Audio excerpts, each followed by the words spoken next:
So at a glance, constitutional design,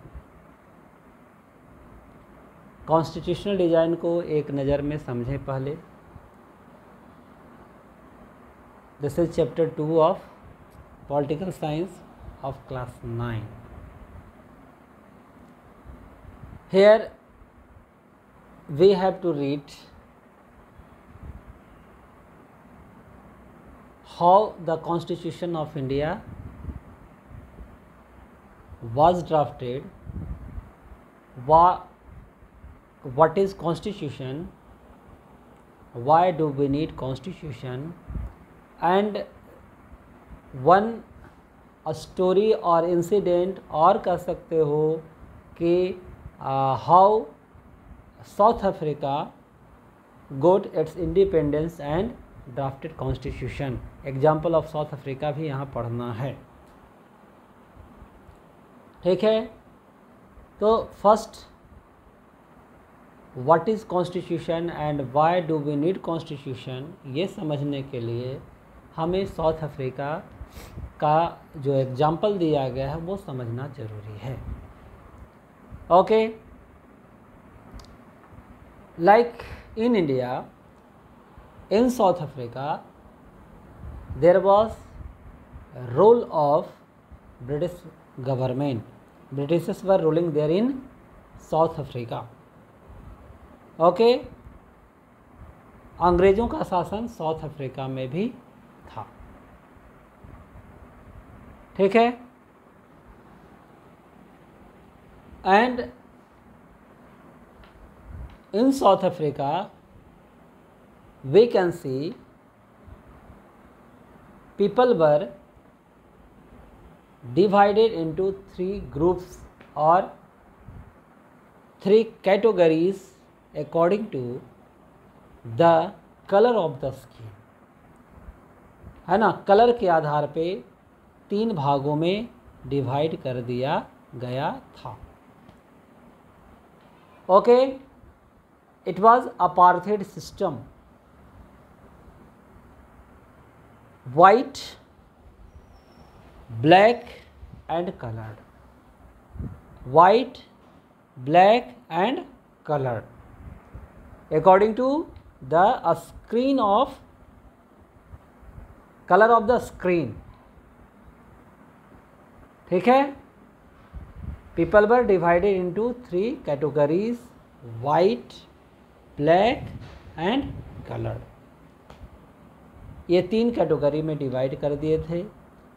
the condition of white were very good, while the condition of black and coloured were there very bad.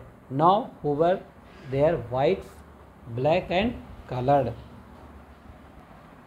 The main native of south Africa, जो south Africa के मूल निवासी थे वो थे कौन? वो black थे। Okay, see your book page number 19। Apartheid divided the people and labelled them on the basis of their skin colour. The native people of south Africa are black in coloured. They made up about 3/4 of the population and were called blacks. Who were called blacks? The native of South Africa, they were called black. उनको काला कहा जाता था, जो वहाँ के मूल निवासी थे। Okay, beside these 2 groups,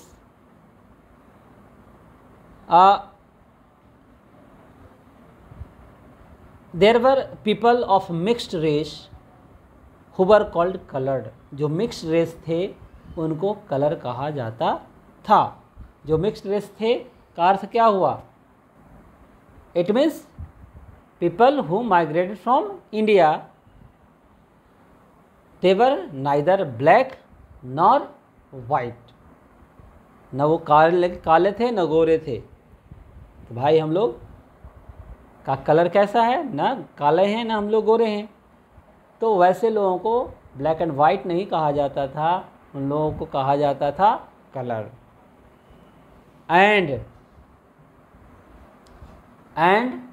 Britishers, they were known as white. 3 category हो गई. And white were on the top in the society. They treated inferior to black and colored. उनको बहुत ही inferior समझते थे से कि everything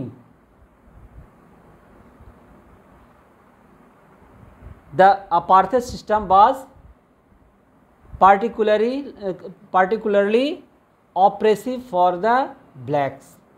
They were forbidden from living in white area. They could work in white area only if they had a permit. Okay, trains, buses, taxis, hotel, hospitals, schools, college, library, cinema halls, theaters, beaches, swimming pools, okay, public toilets, all were separated for the white and blacks. समझ में बात आ रही है? सब कुछ उसका अपना separate होता था. वाइट का सब कुछ अलग था और ब्लैक का सब अच्छा था, ये अलग था. अब जो वाइट थे वो उनका जो भी होता था वो बड़ा VIP खुद को समझते थे और सब कुछ प्रॉपर होता था, अच्छा होता था, अच्छी क्वालिटी का होता था और कॉमन पीपल के लिए अलग व्यवस्था थी, यानी घटिया व्यवस्था जिसे हम लोग कह सकते हैं. सब कुछ रिजर्व था. ठीक है, वो जिस बीच पे चाहते थे वहाँ पे दूसरे लोग नहीं जा सकते थे. वो उनका टॉयलेट वो रिजर्व होता था, है ना. पार्क उनका रिजर्व था, वहाँ पे दूसरे लोग नहीं जा सकते थे. सिनेमा हॉल, थिएटर्स, जहाँ अंग्रेज जा रहे हैं वहाँ जो अदर 2 रेस वाले थे वो नहीं जा सकते. ऐसे प्रतिबंध लगाए हुए थे. इंडिया से ज़्यादा लोगों को परेशान कर रहे थे वहाँ. Now people were being exploited, but they had no power. Recall, India got its independence in 1947, लेकिन साउथ अफ्रीका को स्वतंत्रता कब मिली?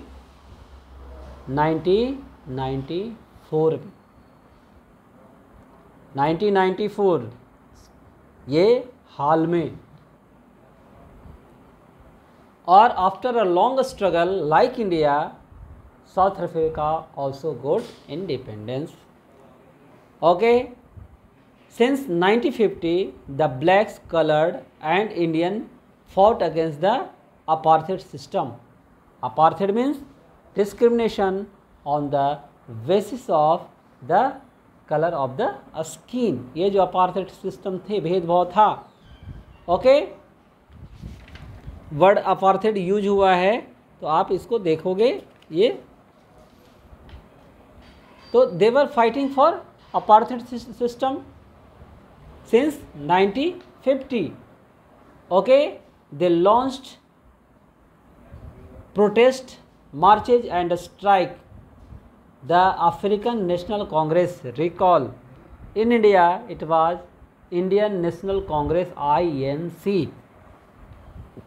क्लास 8 में पढ़े हो. और वहाँ कौन सा कांग्रेस था? यहाँ था INC, आई फॉर इंडिया, और वहाँ था ANC, African national Congress. Okay, the African National Congress was the umbrella organization that led the struggle against the policy of the British government and this included many workers unions and communist party. Many sensitives white also joined the INC. इसमें ये जो organisation बना इसमें हर group के लोग थे और कुछ अंग्रेज़ों का भी साथ इसमें मिला। ओके, वो इसके मेंबर बने INC के। इंडिया में भी देखो INC के फाउंडर कौन थे? A.O. ह्यूम। ओके, तो many sensitive whites also joined the INC to oppose the apartheid and played a leading role in this struggle. Several country ये घटना कब की मैं बता रहा हूँ, 1950 से शुरू हुए स्ट्रगल, 1994 में जाकर इंडिया साउथ अफ्रीका को फ्रीडम मिला। तो इस दौर में लगभग देश स्वतंत्र होने वाले थे, नेशनलिज्म हर जगह हावी हो चुका था। तो दूसरे देशों ने भी आलोचना करना शुरू कर दिया अंग्रेज़ों की इस पॉलिसी को। फिर प्रेशर में आकर के डिसाइड किया गया कि भाई साउथ अफ्रीका को इंडिपेंडेंट किया जाए। इस स्ट्रगल में सबसे बड़ी भूमिका अगर किसी की रही तो वो थी किनकी? याद रखोगे नाम, नेल्सन मंडेला, है ना? ठीक है। और इनको आपको पता होना चाहिए, नेल्सन मंडेला ने जब विरोध शुरू किया था तो इनको उठा करके, ये फर्स्ट नेल्सन मंडेला थे जिन्होंने आवाज़ उठाई थी अपार्थाइड सिस्टम के विरोध में। और जब इन्होंने आवाज़ उठाई तो इनको उठा करके जेल में डाल दिया गया, जहां ये लगभग 28 सालों तक रहे। Okay, he sent the next 20 year in south Africa. ओके, लेकिन फिर बाद में चल करके जब साउथ अफ्रीका इंडिपेंडेंट हुआ तो इंडिपेंडेंट साउथ अफ्रीका के फर्स्ट प्रेसिडेंट के रूप में कौन आए? तो यही नेल्सन मंडेला आए। ठीक है। और इन्होंने, ये बात समझने वाली बात है,